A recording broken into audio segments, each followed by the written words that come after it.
Did she say when? Good afternoon, everybody. Welcome to a Lunch and Learn on National Caregiver Month. My name is Rob Johnson. I am not Sally Bagshaw. Sally Bagshaw is unfortunately stuck at jury duty today and has asked me to step in for a little while to help facilitate the Lunch and Learn for a little while. Regrettably, I actually have a conflict at 12:30, so I'm going to stick around for the first half an hour to help facilitate, and then hopefully she'll be back by then. But I'm happy to relinquish the chair at any point. Why don't we start by going around the table and doing some brief introductions, please. Well, I'm Amanda Bates, and I'm a trainer over at the Aging and Disability Services Department. And I'm Cathy MacCaul. I'm the Advocacy Director for AARP here in Washington State. Cathy Knight, a Director of Aging and Disability Services in the City of Seattle Human Services Department. Karen Winston, I'm a planner with Aging and Disability Services. Audrey Buehring, Deputy Director of the Human Services Department, and I'll be kicking us off today whenever you're ready. Well, I mean, I just want to say, this is an incredibly important topic, but I think part of our goal and objective is to really try to build a lot more awareness about the issues that caregivers go through and talk to people about supports that might be available to them. As somebody who is a caregiver myself, can certainly attest to a lot of the issues that we all struggle with as caregivers about, what's the correct balance that we all have to strive to achieve a good personal well-being for both yourself, but also to be a good caregiver to those that you're giving care to. So I'm excited to learn a little bit more about tips and strategies, and we'll hand it over to you, Audrey, to take it away. Thanks so much, Councilmember Johnson, for hosting us. And also, of course, to Councilmember Bagshaw. We heard she's retiring, at least from her position on City Council. And we hear that with great sadness because she's long been such a champion of the work we do with older adults, people with disabilities, and then the people who care for those people. And so we're so excited today to have this opportunity at this Lunch and Learn to talk about the caregivers to both you, the folks in here, and the folks viewing at home. So today we're going to focus on family caregivers. Whether family, friend, or neighbor, these unpaid caregivers are the backbone of the long-term care support system. And so we will also include some information about professional caregivers, but that focuses on family caregivers. Washington State's Department of Social and Health Services estimates there are somewhere between 600 and 850,000 unpaid caregivers in the state. So that's people who help someone age 18 or older who needs regular care to remain at home rather than moving to a care facility. Can I have you? Oh, I'm sorry. It's not advancing, so there's something I'm not doing right. So we'll get to this slide in a minute, but what I want to draw your attention to is Washington State is right now ranked as #1 in the nation for long-term services and supports for older adults, people with disabilities, and family caregivers. So there's a state scorecard that is put out by AARP, Public Policy Institute, their foundation, the Commonwealth Fund, and the SCAN Foundation. The scorecard comes out every 2 years, and in the last decade, Washington State has been in the top 10, mainly in the top 2, and more recently has become #1, which is a really great thing to hear because, here in the city and King County, that means we're contributing to some really good work to support the people in the state. Sorry, it's still not. We'll go without slides then. So, where does the city of Seattle fit into all this? We have a multifaceted role. It can seem quite complex, but the way it's sort of rolled out is we have an area agency on aging for Seattle and King County. That is also the Aging and Disability Services Division, which is a division inside the Human Services Department of Seattle. And so while this area agency on aging is situated in Seattle, we also serve all of King County. So city employees facilitate caregiver supports throughout the county, and they coordinate and train community living connections providers, which is a county-wide network that provides aging, disability, and caregiving information and assistance whenever and wherever it's needed. ADS contracts with 10 community providers as well for caregiver support services. And you can think of community living connections as essentially the front door to all state, federal, and locally funded aging, disability, and caregiving programs in our region. we could not do this work without some very important partners. So I want to give a few shout outs. Thanks, Councilmember Bagshaw. We're so excited you joined us. Thank you very much. And I do want to say thank you all at the table for being here. I have the pleasure and honor of having been called for jury duty. So they just let us out for lunch. So thank you. Thanks for making the time to come. It's actually, you know, my honor to have invited you. So it's sort of like the hostess doesn't show up. So thank you for picking up and running. So like you, we have other very important partners who have been championing this work. One is the Seattle Parks and Recreation. They have a lifelong recreation, dementia-friendly recreation, and a Sound Steps program that are a real boon to family caregivers. We also have strong partnerships with Momentia Seattle, which is a coalition of organizations offering dementia-friendly activities, as well as the University of Washington Medicine and Brain Health and Wellness Center and the Alzheimer's Association. So with that, I hope you'll excuse me. I've got to run to our facility in Renton for an employee event, but I'm going to turn this over and you'll be in good hands with Cathy Knight, who is our Director of Aging and Disability Services, as well as her staff, to share what we know about caregiving and the need for caregiver support. Thank you, Audrey. And thank you, Councilwoman Bagshaw, for having us here today. This is a topic that is near and dear to my heart. I'm sure that, like so many other folks here, we either have been or are caregivers. So I want to start off with a quote that I think we all have heard many times from Rosalind Carter, First Lady Rosalind Carter. And it says it pretty well. There are only 4 kinds of people in the world: people who have been caregivers, people who are caregivers, people who will be caregivers, or people who will need caregivers. So that's why it's so important for us to have this conversation today. A true expert on this topic is Amanda Bates. She's a member of our staff and has been a case manager providing caregiver support programs and is now one of our trainers. So I'm going to turn it over to her to talk about what we mean by caregiver. Right. Thank you, Cathy. And thank you for the opportunity to be here. I really appreciate that. So I want to talk a little bit about what a caregiver actually is. And I think that there are a lot of people who do provide care that don't really identify with the term caregiver, although they are in fact providing a lot of care and can cause a lot of stress among them.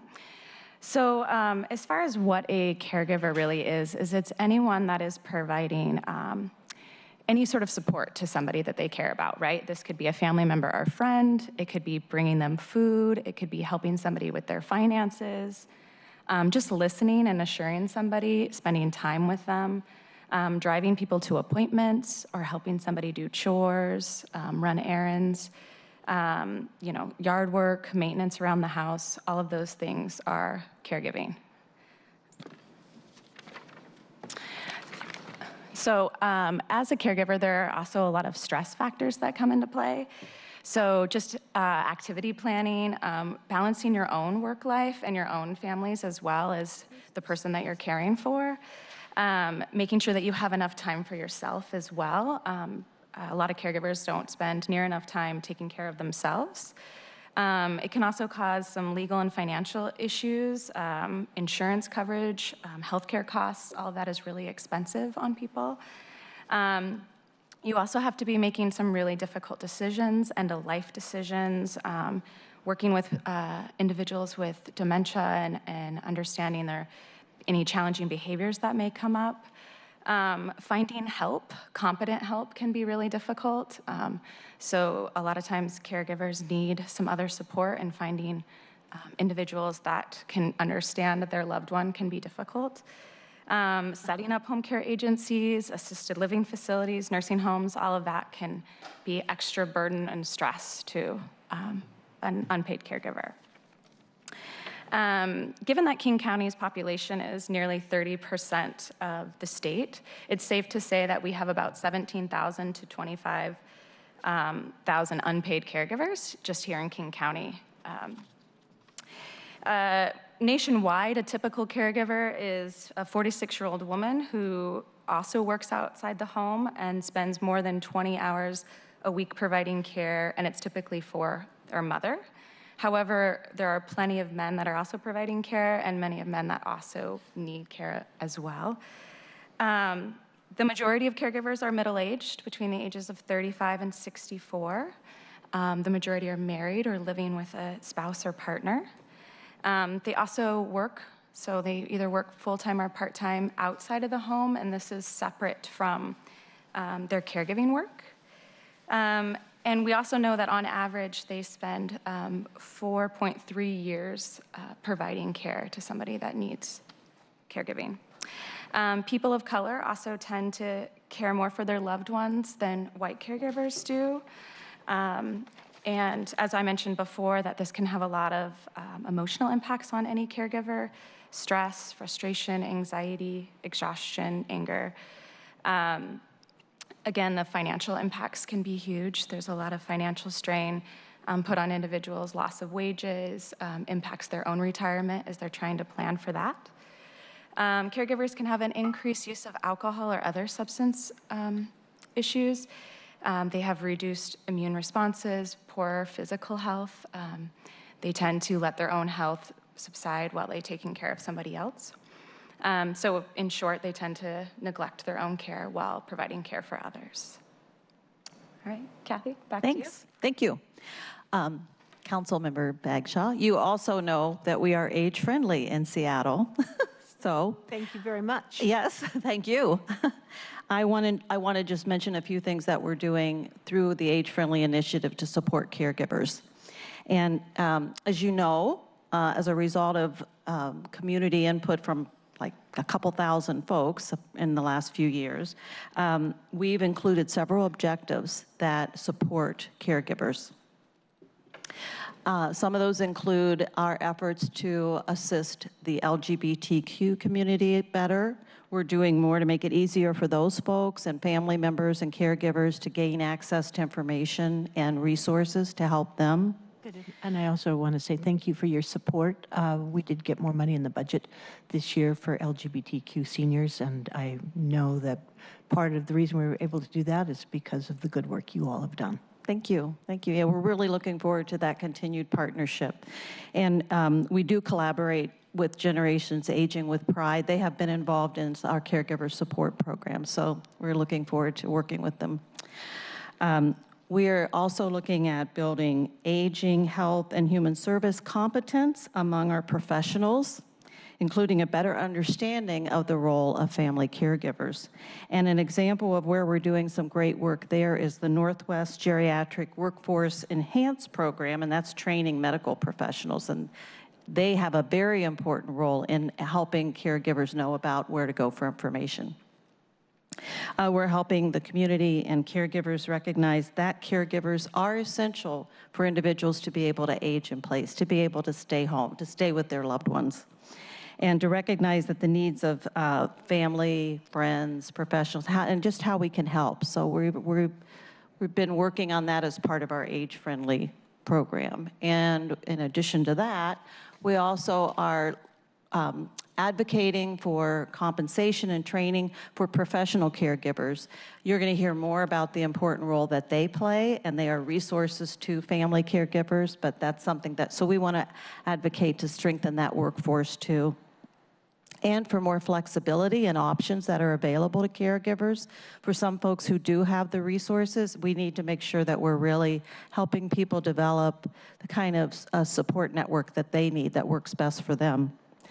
We're also collaborating with the Human Services Department staff and emergency responders. You know, we talk a lot about emergency preparedness, but sometimes we forget there are lots of special considerations when you're dealing with vulnerable individuals, people who may have communication issues, and just being better prepared and having those folks be more involved in the process, and so we're working on that too. Okay, so where are we now? Well, we talk a lot about community living connections. That's kind of the place to start. Caregiver support is available to all unpaid primary caregivers, and that's regardless of economic need. We're able to do that because we have a state-funded family caregiver support program and funding from the Older Americans Act for caregiver support. So through that program, we can actually be available to people regardless of level of income. And we do provide a minimum, you can access a minimum of services through our family caregiver support program. There's a range, but even a basic start is just to have an assessment. And what we've learned, we're part of an evidence-based program, and it's an assessment called T-Care. What's great about it is we've discovered that just that process, going through that process where somebody is focusing on the caregiver, what do you need? How can we help you? It has an enormous impact on how that person feels about their stress. And Amanda's done lots of T-Care assessments, so she can attest to that. And we also provide information and referral for training and support groups. So those are just some of the basic services you can access through our standard family caregiver support program. And if I went online, would I find access to that and who I should call and how I could connect with Amanda or whomever else is our professional? Sure. Well, we encourage folks to start with Community Living Connections. There's a 1-800 number, there's a website, and there are various community sites and actual family caregiver support programs that you can access by just calling that number. And tell me who, if I were to call that number, who answers on the other end? We have trained professionals. They're trained and funded through, again, this comes out of our Older American Act dollars, that we are able to fund staff within different community organizations who are trained to know about all kinds of resources in the community. And when they can tell that somebody's talking about what seem like caregiving issues, or they even mention that they're taking care of someone, they can refer them to a family caregiver support specialist. And that's the individual that can come in and really start targeting on their needs. Great. Good. And I want to say thank you, Councilmember Johnson. Thank you for joining us. I just want to mention really quickly that we are also now involved in the Medicaid Transformation Project. As you're aware, this is a major initiative statewide, and there are 3 parts to it. We're very involved in Initiative 2, which is providing supports to family caregivers. And we're very excited that as the area agency on aging for Seattle-King County, we are one of the 13 programs around the state who are involved in this program. And what it's allowing people to do is we're trying to reach people a little earlier in the process and before they completely exhaust resources. So this is focused more on lower income. There is an income eligibility.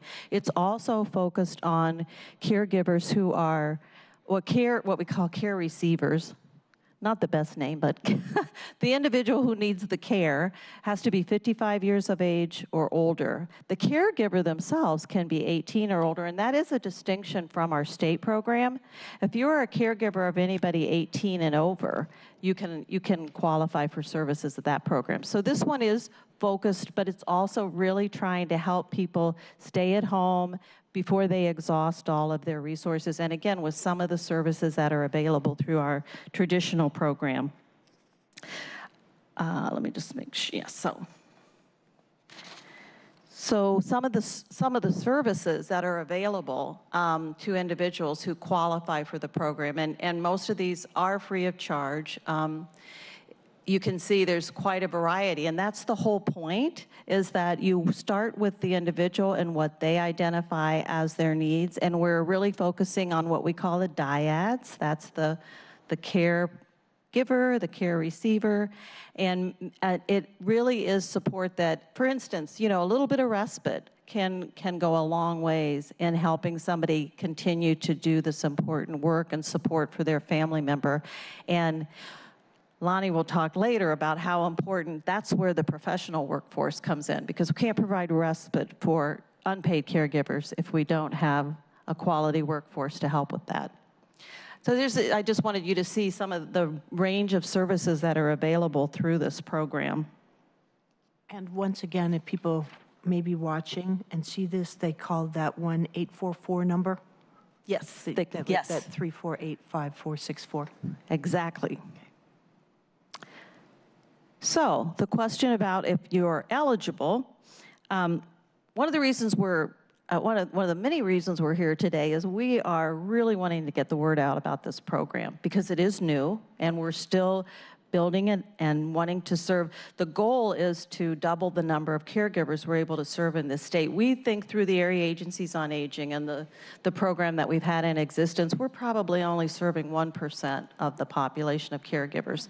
We're just by doubling that, 2%, and being able to serve many more. But we found out that the only way we could get additional funding was to really try to figure out a way to do and get a Medicaid match. State legislature is pretty smart about that. They said if we're going to expand the service, so we're again leading the nation. I don't think anybody else has tried this, to really see, to catch people a little earlier in the journey before they're completely exhausted all of their resources and require Medicaid services. So there is an income eligibility requirement. You do need to be lower income in order to qualify for this program.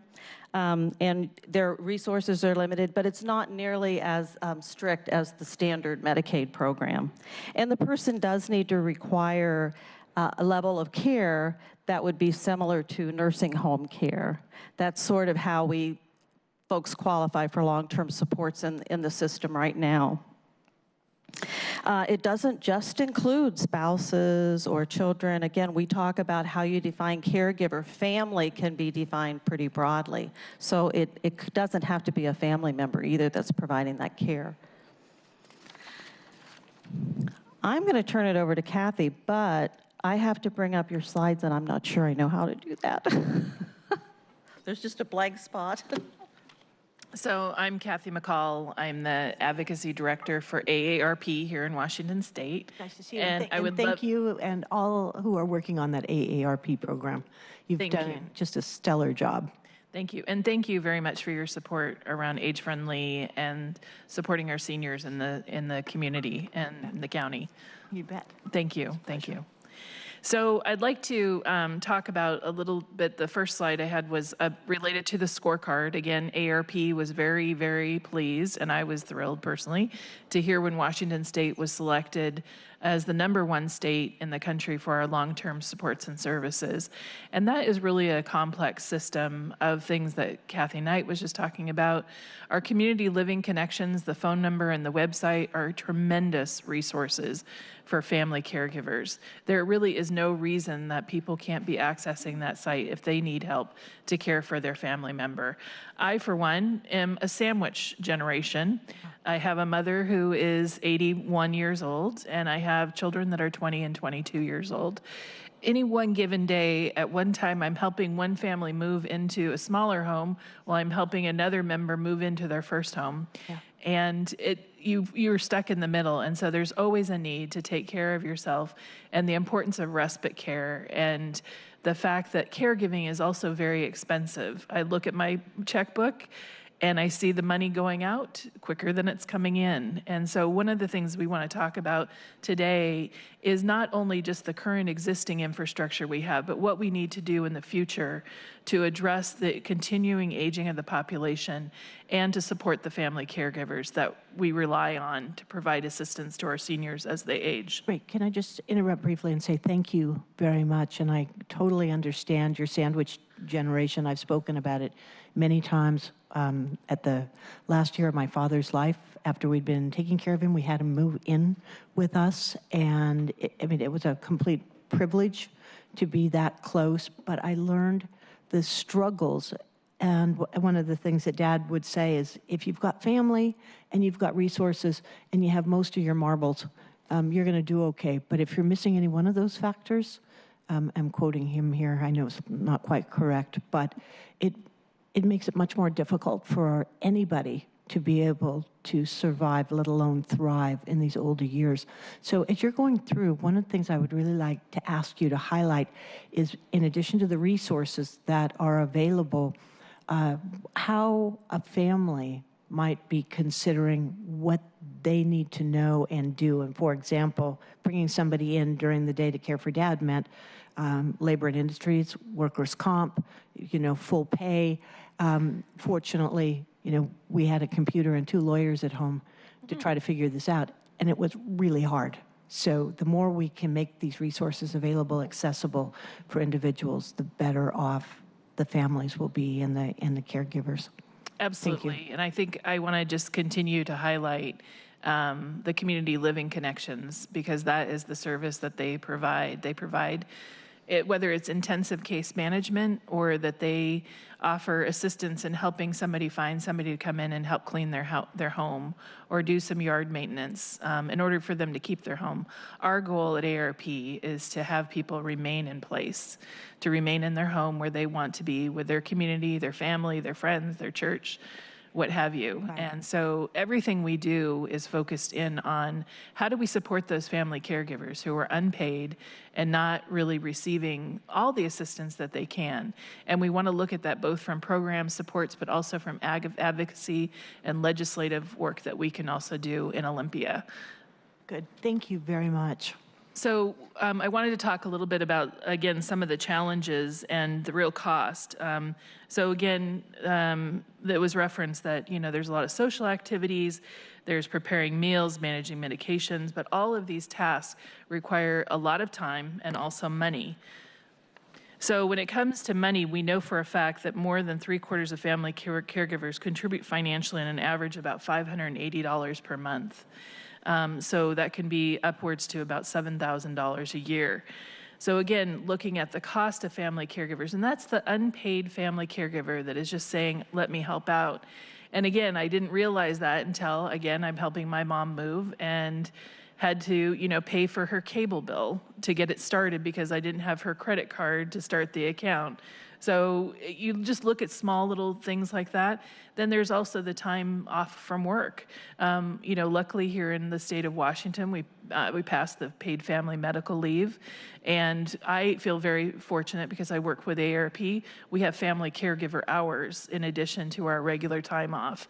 So it's also looking at how do corporations address the need for family caregivers, because there's going to be more and more of us that are taking care of older family members because it is a cost-effective way to address the aging issue. So a couple issues that I wanted to highlight. One of the pieces is called the CARE Act, and the CARE Act is a piece of legislation that we passed in 2015.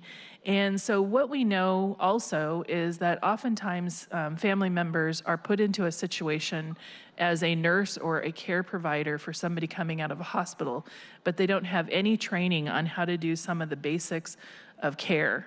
So it could be giving injections, tube feeding, cleaning wounds.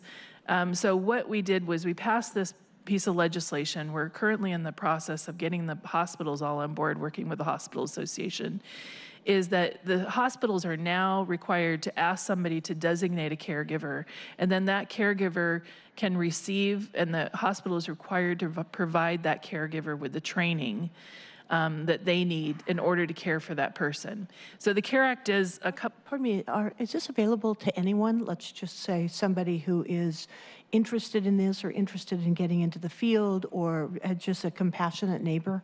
Is that available? So somebody could raise their hand and say, I want to learn how to do all this? Yes, absolutely. So if they have a person that there is in their care and they need that assistance, they can ask the hospital for that specialized training so that when the person is discharged, the family caregiver isn't left, not knowing how to care for that individual. We had heard stories after stories of individuals where their family member was discharged from a hospital and they were given a paper bag full of medications and bandages and gauzes and syringes and having no idea, and their only recourse was to go to YouTube to learn how to do these things. So our hospitals have a responsibility, and so this CARE Act is about holding the hospitals responsible to be part of that correction in the system. So my question really was, do you have to wait until you've got a loved one in the hospital, or could somebody say, I see it coming down the road, and I want to know about this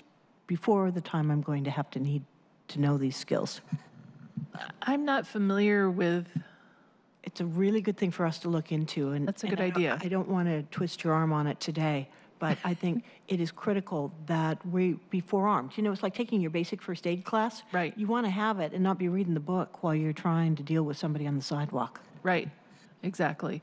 Well, one of the things I'll also talk about is the Long-Term Care Trust Act, and a colleague of mine, Lani Todd, will also talk about that with some training that's also going to be provided for family caregivers. So we're excited about the CARE Act. It's not the be-all, end-all solution, but it is definitely a really positive first step. So I did want to talk about the Long-Term Care Trust Act. So I went over kind of the CARE Act and how it works. One of the other things I wanted to mention is just the readmission rates. So one of the ways that the CARE Act is really beneficial to hospitals is it helps people from going back to the hospital via the emergency room for a wound or an injection or a medication that was given improperly. So the Hospital Association has been very supportive, and we're looking at continuing to work with them in order to further that program. So I want to talk a little bit about the Long-Term Care Trust Act. And the Long-Term Care Trust Act is a piece of legislation that we started working on about 2 years ago, and we're looking at running a bill this session that basically creates a premium. It's a 0.58% premium, so 58 cents per $100, that goes into a trust that people can access and use for their long-term care needs. People have not saved for retirement. They don't anticipate, they don't think that they'll ever get old. Right. If you talk to most 20 and 30-year-olds who could buy long-term care insurance now for pennies on the dollar, they don't think of it as a priority, and because they don't think they're gonna get old. And heaven forbid, I'm never gonna get sick. Why would I need long-term care assistance? So what we're really trying to do is look at how we actually create a system that addresses the need for long-term care. Because again, Medicare does not pay for long-term care. A lot of people think it does not. And people do not want to have to spend down into poverty in order to qualify. So the Long-Term Care Trust Act, again, it's through a 0.58% long-term care premium. The benefit is $36,500, so a lifetime benefit. And what is great about this piece of legislation is that it enables family members. We just talked about the cost for family members to pay for care to help mom or dad, is that it gives the family member the ability to pay for their other family member to care for them. So instead of taking off work or losing money, that they can actually be paid for, but they need to receive a minimum amount of training in order to access and be paid for out of the Trust Act. Tell me, do you have sponsors in the legislature right now? Yes, we do. Good. I'm not going to worry about you. Cathy's grinning over at me. I just want to make sure our Office of Intergovernment Relations was involved. It's something we would be very pleased to help sponsor and help support. So, and what's also great about this is that, as the population ages, there's going to be a $19 million savings to the state for Medicaid. So again, this is just one intervention to help slow people down into having to be forced onto Medicaid, that this is their money. They have the ability to spend it. The other thing that is really great about this program is that it matches the Washington State's current public system, so they can also use their benefit to pay for a home modification. So maybe the only thing they need to do to stay in their home is build a ramp. Right. But they don't have the $5,000 just sitting around to pay for a contractor to come out. Right. They can use that for this money for that. They can use it for transportation, to go out to medical appointments, or to even go to a crafting class at their local community center. Maybe they don't have an access bus. Because we're looking at this statewide, we want to make sure that what works here in King County and Seattle also works for our rural communities. Right. And addresses the issues around long-term care. Great. Cathy and everybody at this table, please stay closely in touch with Lena and Allison in my office. This is a priority for us, so we'll be helpful. Great, thank you. So I wanted to also just say, kind of in closing, that AARP, caregiving and supporting family caregivers and giving caregivers the choice that they have in terms of their setting and their place and their ability to retire and live with purpose and dignity is by far our #1 priority. So we look at everything from that vantage point. We also have a variety of resources available at aarp.org/caregiving. There's also a fantastic book called Prepare to Care, which is a detailed booklet of all the steps that is required for a family member to help an individual or the individual themselves to help themselves plan for care.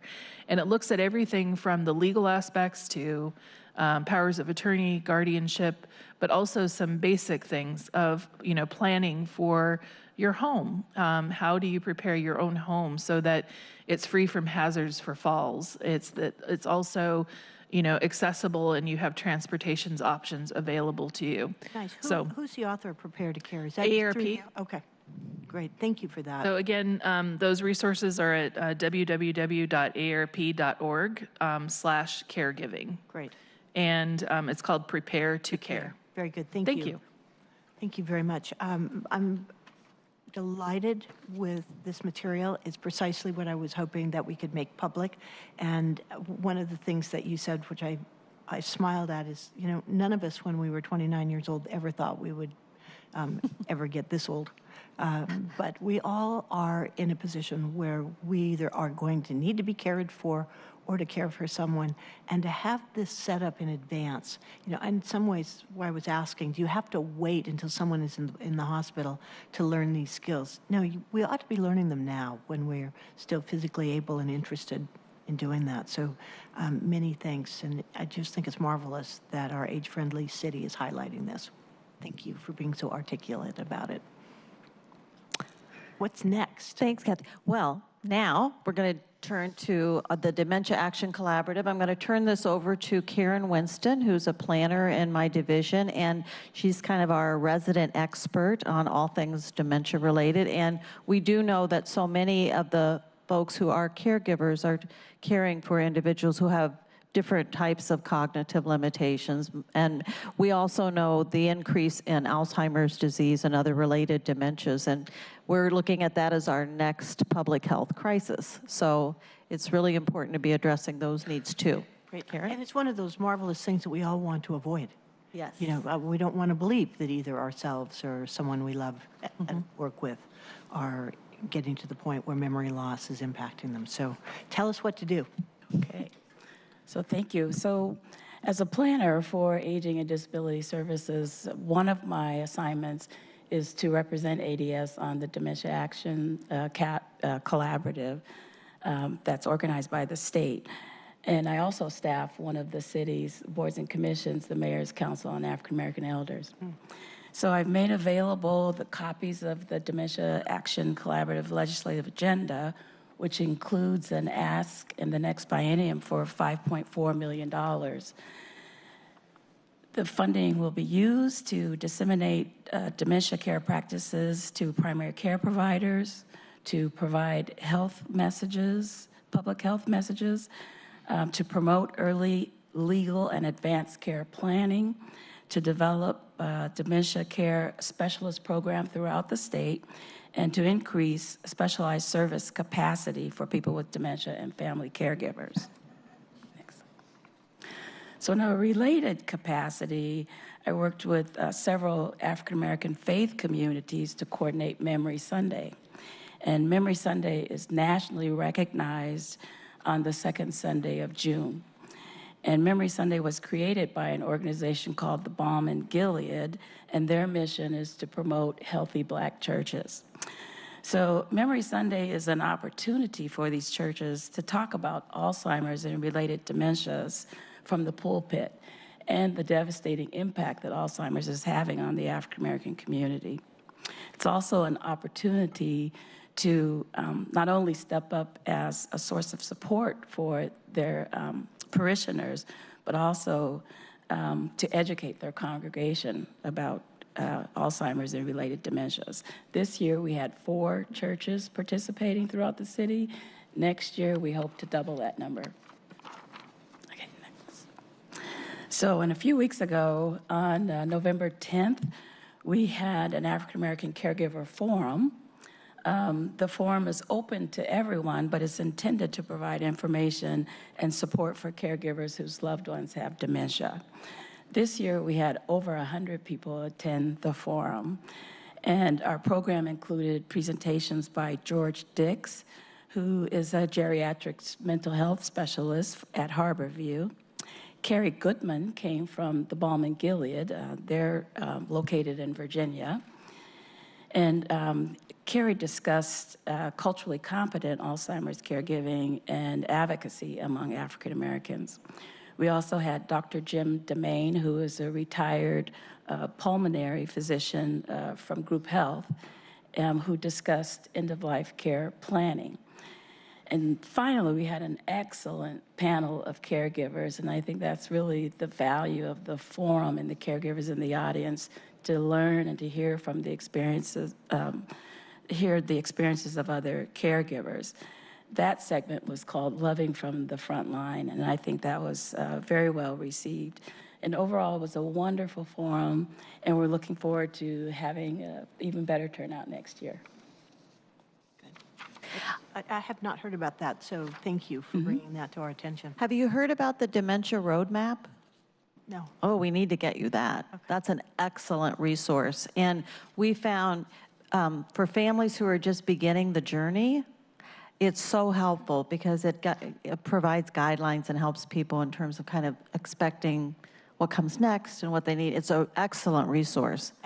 I would appreciate seeing that. Thank you. And the roadmap is available online on the Community Living Connections website, and it's downloadable on there as well for the public. And it's great for anyone to access at any point along the roadmap of dementia and whatever stage they're at. And it's filled with incredible amounts of resources. Thank you. Thank you for that. Sure. So now I'd like to introduce Lani Todd. She's the Legislative and Policy Director for SEIU 775, and we're really pleased to have her here today. Nice. And welcome. And we heard from Adam yesterday, who thought, what, we'd left you out? So of course not. Great. Never. Thank you for having me, and thanks for affording me the time. As we've heard a lot about the long-term care system today and the needs of caregivers, I want to, as highlighted, talk a little bit about the professional workforce side of the thing, side of the work, and how it affects unpaid caregivers as well. So SEIU 775 is a labor union that represents about 40,000 long-term care and, among other workers, 40,000 long-term care and home workers in Washington state. And all of these workers are actually Medicaid workers serving Medicaid clients and are either paid directly through the state as employees of the state or through agencies that have contracted with the state. And they're able to, through the Medicaid program, as Cathy MacCaul highlighted, Medicare does not serve long-term care needs, but the Medicaid system does. So if you're eligible via both needs in terms of physical needs and in terms of financial eligibility, you're able to then go through many times an organization like Cathy Knight's and figure out what needs you have and line you up with a caregiver such as one of our members. About 50%, between 30 and 50% of our members are family members of some kind, and the others are either friends, neighbors, or clients in the community where they were able to find the right worker for the right client. Our workers tend to be, the workforce is over 80% women and 30% people of color. 20% of which are 20% of our workforce is also foreign-born. So we have a huge amount of community inside community serving needs, and many languages are spoken, and especially for people that have very specific needs, they're able to get culturally and linguistically appropriate care through this through the program. So we obviously have a very broad legislative agenda for 2019, but want to focus here a bit on training and living wages as it pertains to the workforce. A professionalized workforce on the paid side is integral to a functioning long-term care system at the state level, but it's also key to respite care, as you've heard a little bit about. So before I discuss our 2019 legislative priorities, give it a little context as to how we got there. So in 2007, or 2004 around, before caregivers came together and formed a union. 2004 is when they formed a union. They made $7 an hour, so just a few pennies over minimum wage. They had no access to L&I, they had no access to any benefits, and there was no formal training. So it was really, in many ways, considered, we had legislators tell us it was adult babysitting. Was it what? Adult babysitting. Adult babysitting. Since coming together and with a huge amount of support from the state government and organizations like you have here, we've been able to see huge, significant professionalization gains within the workforce. And I think one of the things that helped us get #1 in the nation. So I want to talk about some of the things that have come about around that professionalization. So as I mentioned before, there was no training, there was no career pathway. And the average wage was a couple pennies over minimum wage. Now, when our new contract is funded in the new budget, the average wage will be over $17.50 an hour. So definitely not quite to a nurse's salary, but on the way to a real professional salary and a living wage. And workers are entitled to a retirement benefit. It's the first in the nation. Only long-term care workers through the Medicaid system that have any access to a retirement program. A very robust healthcare benefit system, and then the best training and strictest training requirements in the nation. So I want to highlight some of that specifically for you because it's such an exciting program. So the SEIU partners with a partner organization called the SEIU Benefits Group. That's an employee-owned benefits trust, and the training partnership is the biggest part of that. The training partnership is the second biggest education institution in Washington State, second only to the University of Washington. It serves 50,000 students a year. They have over 300 basic training courses, and they train in 39 cities in Washington State. So it's statewide, and really both in terms of creating a basic training structure and in terms of creating a continuing education program that really meets the needs of what people are seeing in their own work. So dementia classes, mental health. We've seen a huge uptick in the mental health and behavioral health needs of both clients and caregivers, and making sure that we're able to take care of that. Lani, how can people learn more about these programs? They can go to www.myseiubenefits.org. And then I would say the best way to figure out if you are eligible to receive paid long-term care services in our state is to go through your county W4A, Area Agency on Aging, and they're able to walk you through what you're eligible for and what is the best fit for you. So as Cathy MacCaul touched on, we are in actually somewhat of a care crisis. Not only do we have a huge amount of people in the sandwich generation and otherwise serving as unpaid caregivers, but based on demographics, we're going to have more people needing care and fewer caregivers to provide that care. So really wanting to make sure that our focus at the state level is not just professionalization, but also making sure that it is a job that people can stay in, can thrive in, and that there are career pathways, and that we're really focusing on recruitment, not just retention. So one of the neat other programs we have going is a new program called Carina, and it's actually a matchmaking service, because what you'll hear a lot of the times is when someone loses, they might have a paid family caregiver taking care of them. If they lose that family caregiver arrangement, it's really hard to find a new paid caregiver. Carina is a new matchmaking service that actually in real time works with the department and the workers to make matches in your community, and sort of like care.com for the Medicaid eligible population. And really trying to deal with some of those access issues and hopefully use it as a recruitment tool in the future. The other thing I would say is that bringing it back to the legislative agenda, all of these wins that we've been able to get outside of broad public and organizational support, these all happen through collective bargaining. So we collectively bargain with the state through every biennium around wages, benefits, and training. And so our legislative agenda in this upcoming biennium upcoming year, which is a biennial budget year, will be to make sure we get the contract funded so that we can continue the robust and expand on robust training, making sure that there's a living wage, especially with the cost of living that we see in Seattle and King County, and making sure that workers can really afford to stay in this work, and that especially for paid family caregivers who have had to leave the workforce are able to not only just pay their bills, but make sure that they are not losing on health care, and that if they get injured taking care of a loved one, that they are able to access the disability and that sort of thing that they need.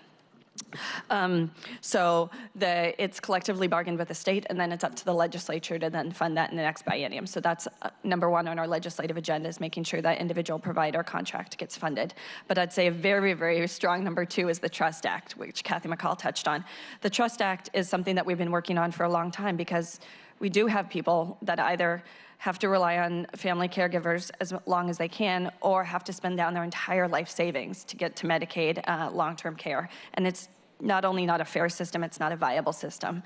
And so as someone in their 30s, even I know all about the long-term care system, and it seems like the long-term care insurance market is just too confusing, and there's not a good product that is really made for the general public. So this is something that we've worked on for many years and is ready to go, and will really be able to, for most Washingtonians, be able to deliver the type of long-term care needs coverage that they need. So whether it is direct care or modifications, but really meeting people where they're at and recognizing that we should not have a system where after years and years and years of work that you have to bite down into poverty for your last remaining years.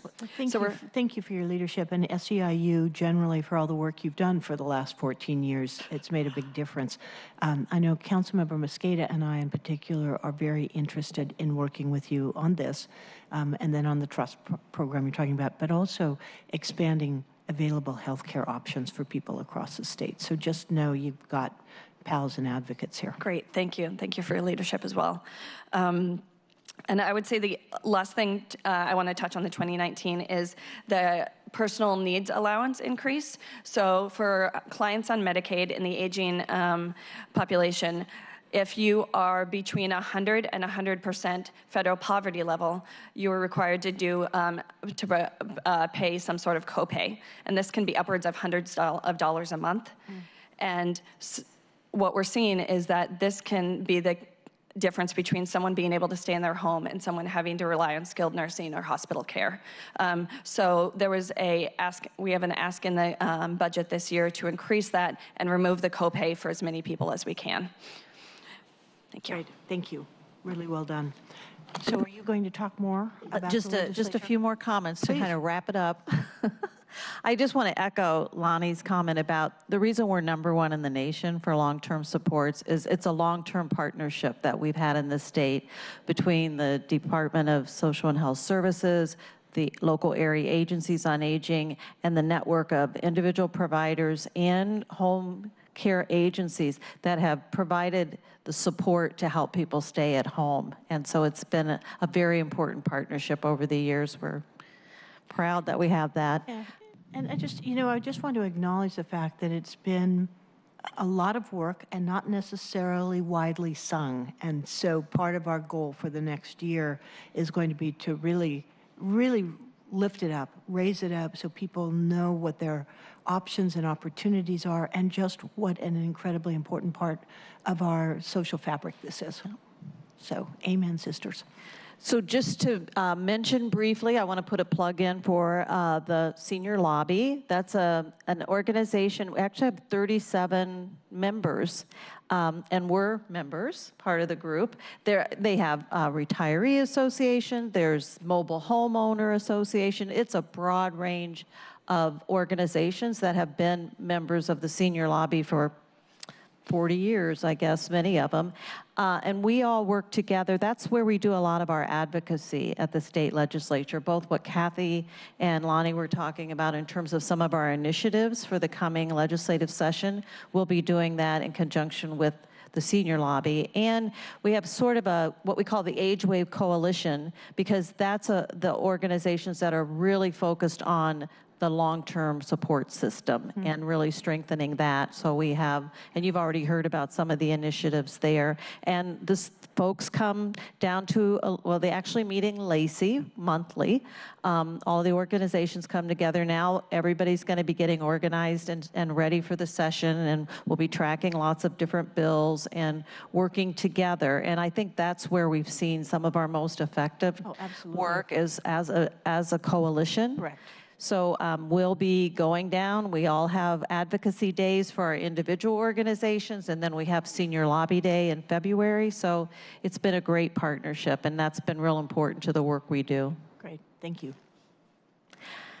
I did want to just mention, and maybe Amanda can help us, I feel like there, you know, in terms of your question about can't people be learning some things before, say, they're in the hospital and there's a crisis, and I think that through our family caregiver support program, there are options for people who can get some training. You might want to talk about that, Amanda? Yes, that's correct. So through the Family Caregiver Support Program, we do have trainings that can help people build skills. Like one of them is called Powerful Tools for Caregiving. So it can help people build skills on how to do things that they may anticipate that they're going to be needing to do in the future, but not necessarily something that they're currently doing. So it could prepare them. And the Family Caregiver Program is the state-ran program, so that's the one that has no income cap to it as well. So people with higher incomes could also utilize that service as well. I think it's wise, and I'm not, you know, panicking here, but I'm just recognizing that as we're, as a group in King County, getting older, that having people trained and recognizing it's not weird to do this. It is a very proactive approach to personal and public health. So I'm very appreciative of all the work you're doing. Would you just fill me in? Do we have time for questions from the audience? And here's the embarrassing thing. I'm going to have to leave you and go back to my jury duty. So Allison, can I just ask you to take that over? And if there are questions, anything else that any of you would like to say? Did we miss anything that you would like to just sort of promote at this point? One thing I'd like to just kind of also share is that AARP, along with a coalition of organizations, is looking at how to make some adjustments to the senior property tax exemption within the state. And right now you have to have only $40,000. And so for most seniors that are on Social Security and maybe have a small pension, they don't qualify for the senior property tax exemption. And again, going back to what I said before, AARP's goal is to keep people in their homes and help them age in place. Right, because with dignity, and it's good for everybody. Exactly. And so the senior property tax exemption, one of the things we're looking at, and it seems like we have some good bipartisan support, is looking at adjusting that income cap based on the median income for the county. So, because whatever we do under the state constitution has to be uniform. Right. So what we're looking at is adjusting it based on the median income so that more and more seniors can qualify for that exemption. The other thing I just want to, let people know, and again, this is related to caregiving because it's easier if mom or dad stay in their home versus having to move them out of a home that they've been in, for decades, is that a lot of people don't use that exemption and they don't use the deferral either. So there's ability to use that. It's a bit cumbersome, and part of our legislation is also looking at how we simplify the process. Great. Good. So I just have to put in a plug too, because you'll be happy to know that Aging and Disability Services, as the Area Agency on Aging, we have an advisory council, and we're working very closely. That's one of our priorities for King County. We have a state legislative agenda as part of the Area Agency network. That's some of what we've already talked about. But we also look at regional needs, as individual AAAs do, and property tax exemption. We worked on that last year. We're going to keep working on that to try to provide more support. And as part of our age-friendly initiative, we're looking at trying to make it easier for people to be able to apply for that. It's kind of, I think, confusing for people. And a great thing that happened through the Veterans and Seniors and Human Services levy, if I get that right, and the funding that went to senior centers this year with the initial funding, they had extra dollars available so that each of those senior centers that were funded are going to be able to do a little more work to try to help people access that benefit. Great. So it's all part about trying to help people know what's out there to help them. Right, and make it easy, have connections that are clear. It makes a huge difference. Okay, anybody else have any wonderful last words that you would like to make? Well, say hi to Amanda for me. Okay, I really appreciate that. So can I ask, is there anybody in the audience who would like to make some comments? Please. Please use the microphone, okay? And nice to see you again. My name is this one? Yeah, either one. Okay. Good, you got it. Okay. Well, my name is Dolores Rossman, and I really want to thank the caregiver support that I have received through Sound Generations, their program. If it weren't for that program, I would not be here today. I have a caregiver taking care of my husband because I'm a full-time caregiver. So I just want to, I don't think a lot of people know about that program, and I just wish there was more publicity about it, that people can access it and get some relief and also respite relief as well. Nice. So thank you. Good, well, thank you very much. Thank you for coming down, and I'm glad that you had that available for you. Since we don't have big marketing budgets, Yeah. this is our great opportunity to get the word out with you today. Right. Well, just know that this will be something we'll be working on in my office. I would like to have that drumbeat louder and continuous. Thank you. And we can help with blogs, we can help with Wonderful. Facebook and social media, and then that gets shared. So let's just make it a goal this year of having, if at least monthly, if not more, this information that's out and gets out to people. It'll make a difference. Sounds good to me. Good, me too. Anyone else like to join the conversation? Eileen Stewart? They're the experts. Well, experts in the back row, don't be shy.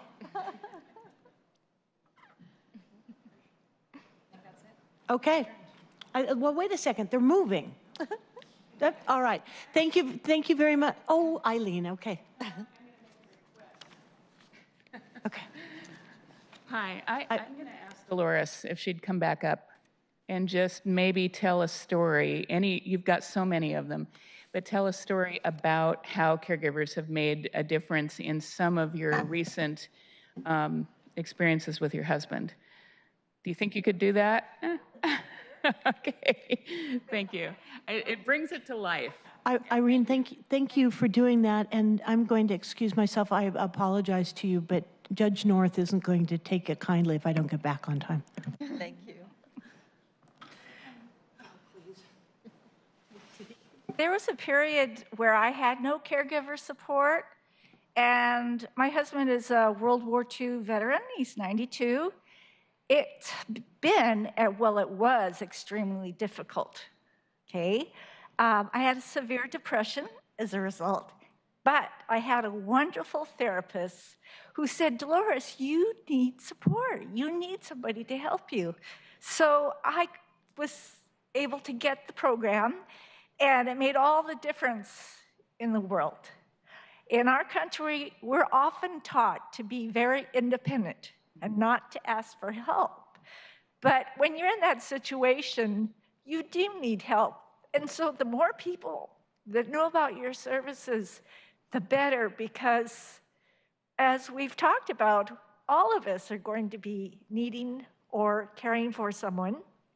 And if we just could talk more about it and not have it be kind of this hush-hush thing, but that, this is a normal, natural thing that we do is that we age, and how can we be more of a caring society, and not only caring for the person needing the care, but the caregiver as well. So I've been very, very fortunate. It was a tough haul, but had it not been with that therapist telling me, you need to get some care, I might not even be here today. So thank you. One of many stories. Thank you. Thank you. I would just add a plug on that of, I mentioned it quickly, but Carina.com for those caregivers that are on Medicaid but are looking for just a little respite help, go on Carina.com and see if we can line you up with a respite caregiver. Thank you. Anything else, Cathy? No, I think that's it. All right. I think with that, we're adjourned.